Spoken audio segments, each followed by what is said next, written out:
तक हज़रत हुसैन को मजलूमी हालत में शहीद किया गया, लेकिन इस्लाम के नाम पर नहीं शहीद किया गया, कुफ्र के नाम पर नहीं शहीद किया गया। याद रखो, ये इस्लाम और कुफ्र की इस्लाम को बचाने के लिए हजरत हुसैन रज़ी अल्लाह अन्हु नहीं गए थे। यजीद कोई बेईमानी का काम नहीं कर रहा था, यजीद से कोई बेदीनी काम नहीं हो रही थी, जैसे ये राफदी शिये बयान कर रहे हैं। नमाजें नहीं पढ़ते थे, रोजे नहीं रखता था, वो बेदीन था, वो शराब पीता था, वो ज़िना करता था, जलील मुतय की औलाद। इन सबको पता है ये सब बातें, ये जानते हैं कि क्या किया जाता था, ये सब इल्जाम आते हैं। क्या यजीद को हजरत अमीरुल मोमिनीन यजीद रहमतुल्लाह अलैह कहना जायज़ है?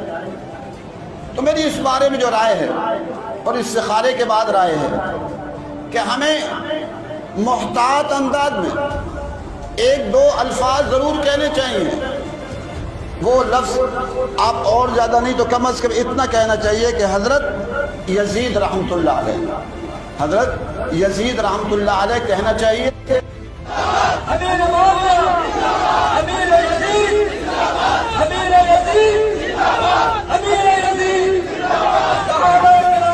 तो क्या वजह है कि वो अपने बीवी बच्चों को साथ लेकर सिर्फ चले गए? खानदान के कुछ अफराद थे जिनमें बीवी बच्चे ज़्यादा थे, औरतें ज़्यादा थीं, उनको लेकर चले और फिर रास्ते में मतलब वो शहीद हो गए। तो ये रंग अमेज़ी है जिसकी हमें कोई दलील ऐसी नहीं, कोई सनद ऐसी नहीं हमारे पास जो वाक़या करबला जो हमें बयान किया जाता है, जो इस महीने में खुसूसन लोगों के सामने बयान किया जाता है, ये नीरी रंग अमेज़ी है। सैयदना हुसैन रज़ी अल्लाह तआला अन्हु सफ़र पे जा रहे थे, ज़ाहिर है बीवी बच्चों को लेकर इंसान सफ़र पे ही जाता है, और फिर वो उस तरफ जा रहे थे जिस तरफ उनके वालिद गिरामी सैयदना अली रज़ी अल्लाह तआला अन्हु एक अरसा उन्होंने वहाँ गुजारा कूफे में, उसी रास्ते पे वो जा रहे थे। और रास्ते में क्या हुआ है कि कुछ लोगों ने उन्हें शहीद कर दिया। उन्होंने देखा कि आ रहे हैं और निहत्थे हैं, बीवी बच्चे साथ हैं, अकेले हैं, हमें एक मौका मिल रहा है, उसको उन्होंने अवेल किया और सैयदना हुसैन रज़ी अल्लाह अन्हु को शहीद कर दिया। और इल्ज़ाम फिर उस खानवादे पे लगाया जिसको वो बदनाम करना चाहते। दरियाए फरात के किनारे हुसैन इब्ने अली 70 से ज्यादा अपने साथियों के साथ मजलूमाना शहीद कर दिए जाएं, नबी इस्लाम की औलाद, और आपकी वफात को सिर्फ 50 साल गुजरे, और वो शख्स जो जन्नती नौजवानों का सरदार है, जामिया तिरमिज़ी में हदीस है सही सनद के साथ। तो अगर हजरत उमर फरात के किनारे कुत्ता मरने का रिस्पॉन्सिबल है, तो यजीद इब्ने मुआविया के दौर के अंदर यही वाकया हुआ है ना, हुसैन इब्ने अली की शहादत, तो वो कोई जिम्मेदार नहीं है उसी फरात के किनारे।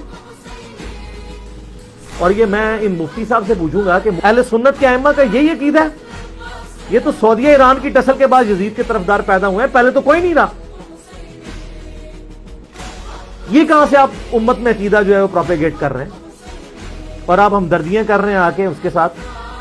तो ये उनकी बात बिल्कुल गलत है। यजीद बेनिफिशियरी है सिस्टम का।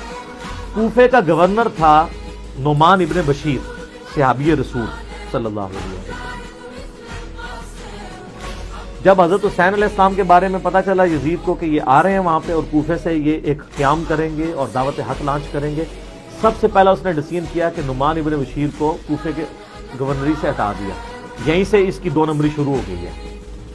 और उबैदुल्लाह इब्ने ज़ियाद को इसने भेजा। उबैदुल्लाह इब्ने ज़ियाद एक जालिम आदमी था। सही बुखारी में इंटरनेशनल नंबर के मुताबिक 3748 नंबर हदीस है कि हजरत हुसैन इब्ने अली का सर काट कर उबैदुल्लाह इब्ने ज़ियाद के सामने तश्त में लाके पेश किया गया। अल्लाह की लानत हो, तमाम फरिश्तों की लानत हो, तमाम लानत करने वालों की लानत हो जिन लोगों ने हुसैन इब्ने अली को इस तरीके से शहीद किया। ये सही बुखारी शरीफ है 3748 इंटरनेशनल नंबर के मुताबिक, जिसमें इमाम बुखारी ने हुसैन के साथ अलैहिस्सलाम लिखा है। और आप लोगों के पेट में आज तक दर्द हो रही है।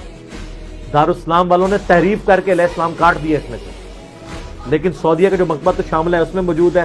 दारुल कुतुब अल इल्मिया का जो बैरूत का छपा हुआ है उसमें मौजूद है।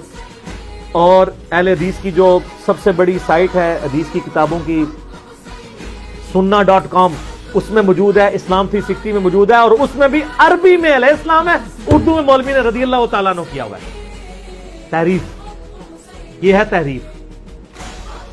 हुसैन इब्ने अली का सर काट के सामने रखा गया, उसने कुछ कलाम किया तो हजरत अनस इब्ने मालिक पास खड़े थे, तड़प उठे। उन्होंने कहा सबसे ज्यादा रसूलुल्लाह के हम शक्ल हुसैन इब्ने अली थे। तो ये इन लोगों का, और ये था गवर्नर कूफा جو لگایا اس کام کے لیے گیا تھا. وہ کہتے ہیں یزید کو پتہ نہیں چلا, اس نے خود ڈسین کیا. اچھا جی مان لیا. تو جب یہ خود اس نے ڈسین کیا, اس کے بعد یزید نے پھر یقیناً اس سے عبید اللہ ابن زیاد کو جیل میں ڈلوا دیا ہوگا. کوئی ضعیف روایت ہی لے آئے